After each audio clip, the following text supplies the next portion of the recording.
Welcome back to Real Estate Mindset. Today's video is going to be absolutely bonkers. Now, the data is in, and the first thing that I want to say is happy Monday evening. Now, we're going to jump into data today, specifically jumping into Redfin's new housing market update. I'm going to show you guys that essentially home values have absolutely exploded. Basically, we have kind of a stagflation situation going on in the housing market right now, and demand is completely out of control. Now, the great thing is, and you guys know if you've been listening to my videos, I think all of that is coming to an end rapidly. And I think the best things that we can do right now as consumers is work on our purchasing power and remain patient as we look for the deal of our dreams. And that, you guys, is right around the corner. It's especially important to watch the data. Something that I'm really paying attention to myself is the yield curve inversion that gives us a historical precedent to wait out this turmoil in the economy. And we should not be shamed into purchasing a home, which is generally the biggest financial transaction of our lives. So why all the bullying? Buy a house, Travis, you're crazy, you're a crash bro. Why all the bullying, you guys?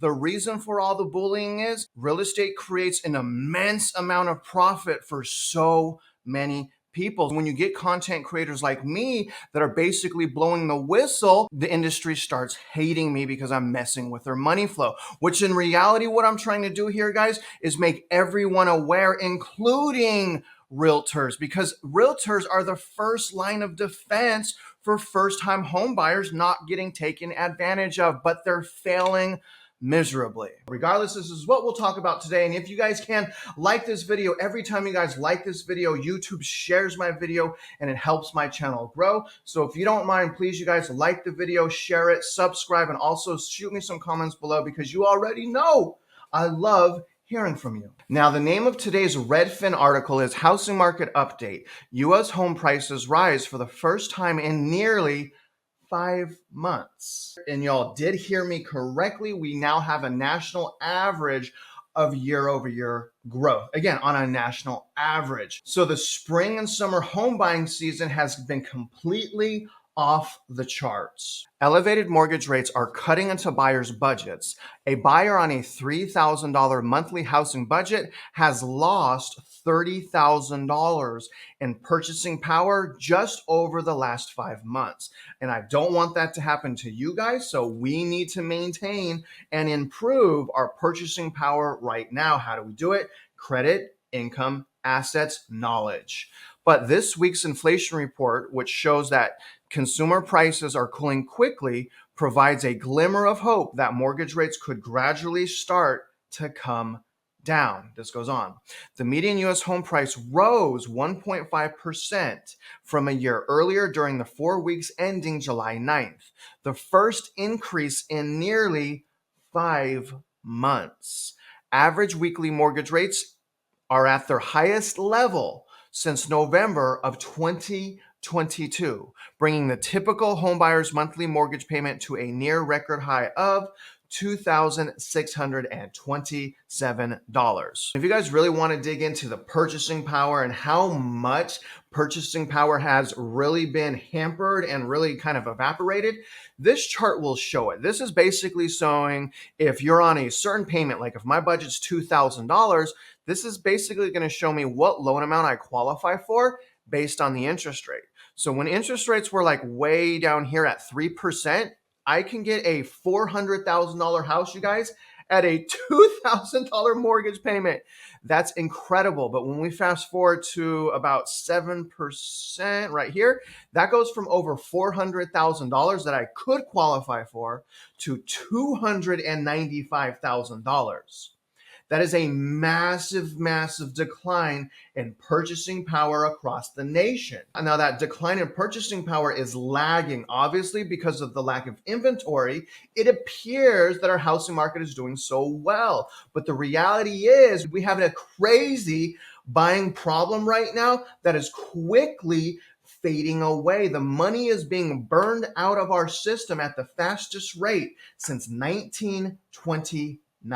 Prices are rising despite relatively low demand because there are so few homes for sale. New listings are down 27% year over year, the biggest drop since the start of the pandemic, and the total number of homes on the market is down 14%, the biggest drop since March 2022. That's mostly because potential sellers are locked in by low rates. Nearly all homeowners have a rate below 6%. And that's called, again, the lock-in effect. This is not correct. The actual unit amount is actually over year over year over year. So I'll show you guys that in a minute. On the bright side, this week's economic news provides a glimmer of hope for the housing market. The latest Consumer Price Index report shows that inflation cooled more than expected in June, largely because it has started reflecting months of cooling housing costs. You guys should know, as do I, that Redfin should stay in the shelter basket because they report on the housing market. So the reality is shelter is actually almost 3 times higher than normal CPI at 3%. You guys can see shelter here, annualized rate of a whopping, disgusting 7.8%. That is insane, you guys. And to me, that represents runaway inflation in the housing market that is quickly coming to an end. This month's inflation report is likely to bring mortgage rates down a bit from their recent highs. It shows that the Fed's interest rate hikes are working and ups the chance that they'll only hike rates one more time this year, said Redfin economic research lead Chin Zhao, because elevated mortgage rates are responsible for both of today's major home buying challenges: high monthly housing payments and low inventory. Any decline is welcome news for buyers. But even though rates will come down slightly, it's now saying it's going to come down slightly. It's crazy what they're saying. They'll likely remain well above 6% until the Fed sees several more months of inflation readings closer to their target. So this week's leading indicators. So the first thing is the average interest rate was 6.96. Now, as of right now, that's actually down to 6.89, but they're a relatively high 6%. We're coming off of 7% already. Now, this is the best of interest rates. Remember that.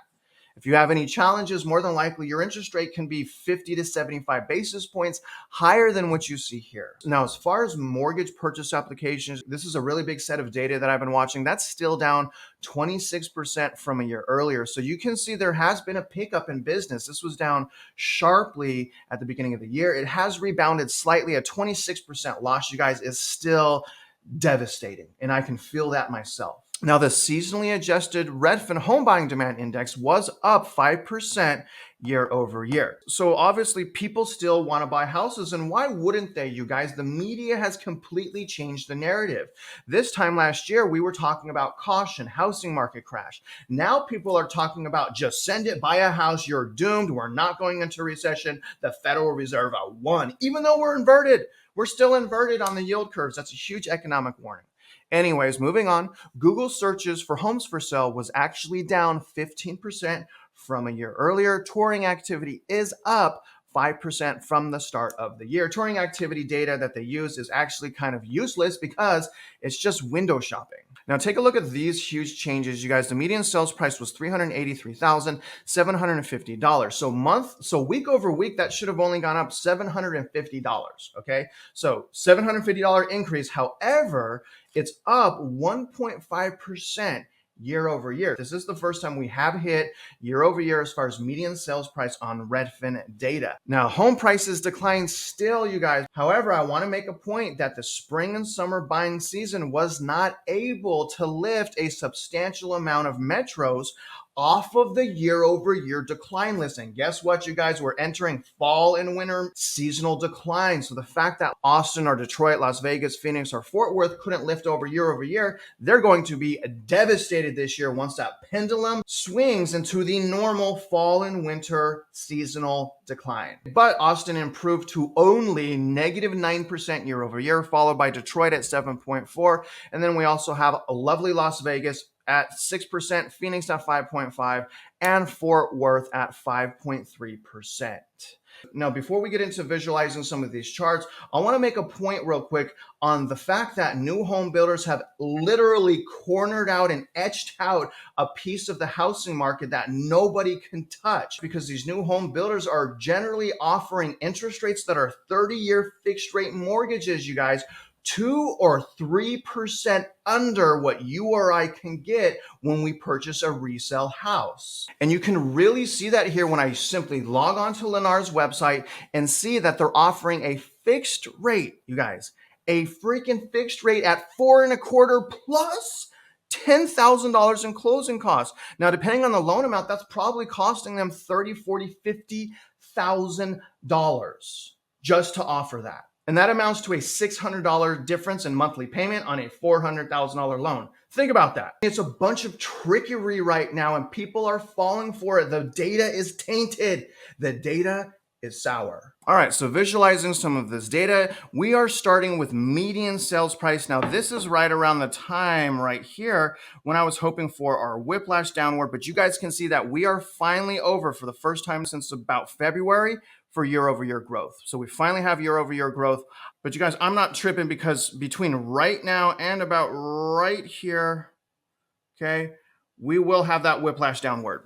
So I have no doubt about that. You guys can follow it yourself. And again, you guys, what I'm trying to explain to people is like right now, the purchasing is typically emotional. Most people aren't finding great deals. So where I expect this line to end, again, is down here with 2022 and 2021. So, you know, maybe this goes up a couple more weeks, maybe, and then it's going to go down. And again, I think it's going to go down like this. I think we're going to end right here. Okay. Now, remember, if that happens, which I think is going to happen, why wouldn't it happen? That means that essentially everyone that bought from about May, from about right here, this is May 2021 on, you guys, all of these people will essentially be stuck in their house from an equity standpoint, from an equity growth standpoint. So if we end this year around where we did last year, everyone that purchased from 2021 on is essentially stuck in their house, especially when you add the cost of selling your house. But it is up. Now, median asking price, you guys can see that the trajectory of median asking price is going down finally. It was plateaued for what? Almost 2 months, but it is going down. That is normal for this type of year. The really crazy thing is the really crazy thing here is median asking price leads obviously median sales price. And even though median asking price has essentially been plateaued for the last 2 months, median sales price has basically had the same trajectory. So it's really refreshing to see median asking price actually head downward. And hopefully, you guys, this trend will continue because, again, obviously, that's leading median sales price. And probably the craziest data of all, y'all, is the home buying housing payments. That is somehow shockingly up 12.7% year over year. We're sitting way, way up here. And remember, you guys, in 2021, which was what?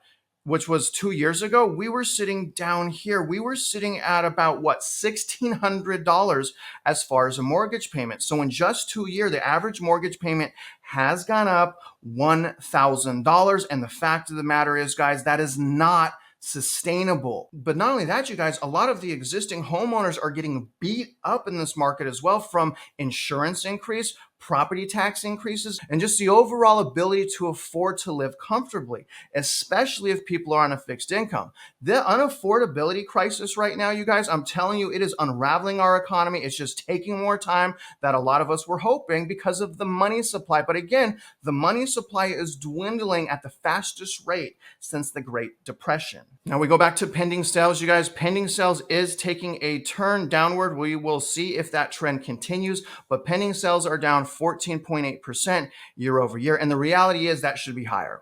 I'm going to be honest with you guys. It should be higher than 14%, but that means that there are still people buying out there. Now, maybe some people are getting a great deal, but I can assure you that more than likely, most people are overextending themselves. I'm telling you right now, how could they not? You guys have seen these prices yourselves. Now, new listings is also down a whopping 26.8%. You guys can see, look at same trajectory. Same trajectory as the last one. It's actually kind of taking that step downward right now. Now, we are in a month where we generally get the biggest increase of inventory. I'll show you guys that in a second here. Now, active listings for home for sale is down slightly week over week. You can see that. But the astonishing thing is if you really look here, and I've really seen this in my own local housing market, it stayed flat the entire year. So to me, that's also showing anytime a great house comes on the market, someone's swooping in and they're buying it.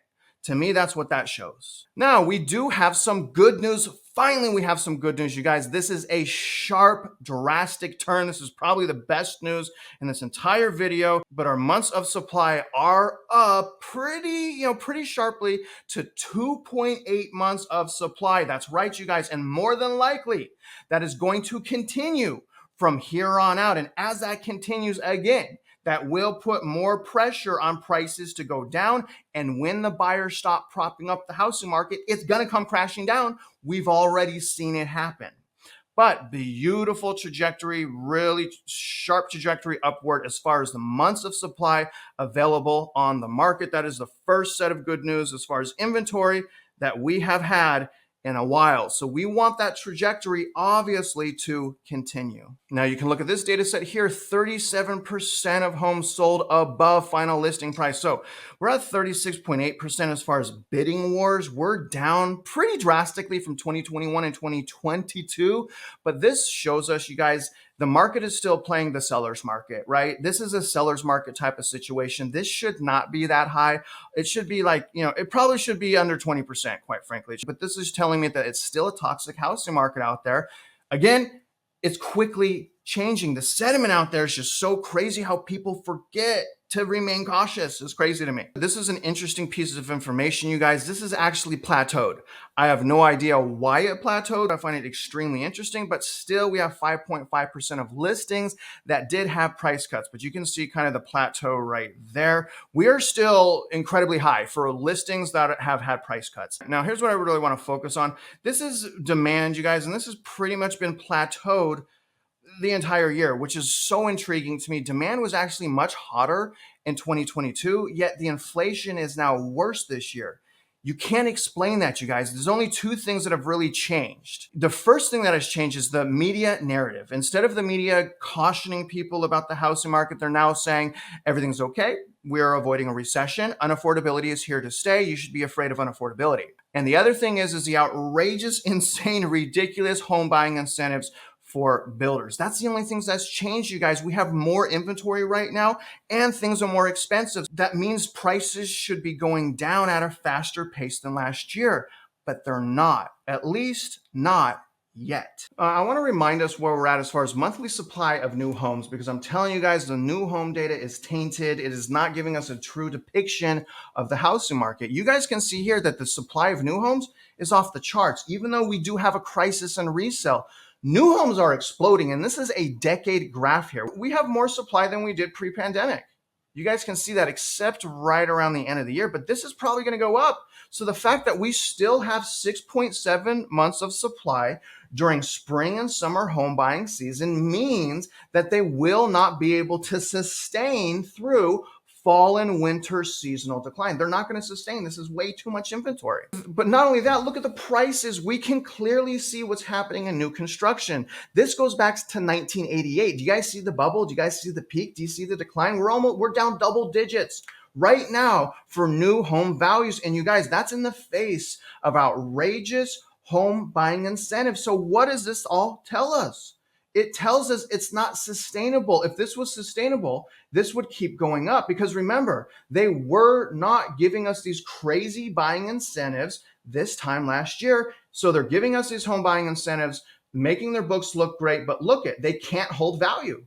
New homes can't hold value right now during spring and summer home buying season. That's crazy. In conclusion, what I'm saying, when all is said and done, you guys have to make up your own decisions. And what I would like to say is, be cautious, okay? This housing market right now is extremely toxic. It's extremely unaffordable. Purchasing a house is generally super emotional, and you don't want to be buying the biggest transaction of your life emotional. What we should be doing right now is empowering ourselves, working on our purchasing power, credit, income, assets, becoming knowledgeable in our own local housing market. Now, this data is discouraging, especially if you don't understand how these cycles work. But I want you guys to be able to lean on my channel and lean on me to be your source of all things real estate. And that's one of the primary reasons that I also link the data, because I understand that I'm just one opinion. I could be wrong, but I'm basing my stuff on historical principles, and I've already had a foreclosure myself. So I hope I'm helping. But other than that, guys, if you're out there investing in real estate, I do wish you luck, and I hope you win.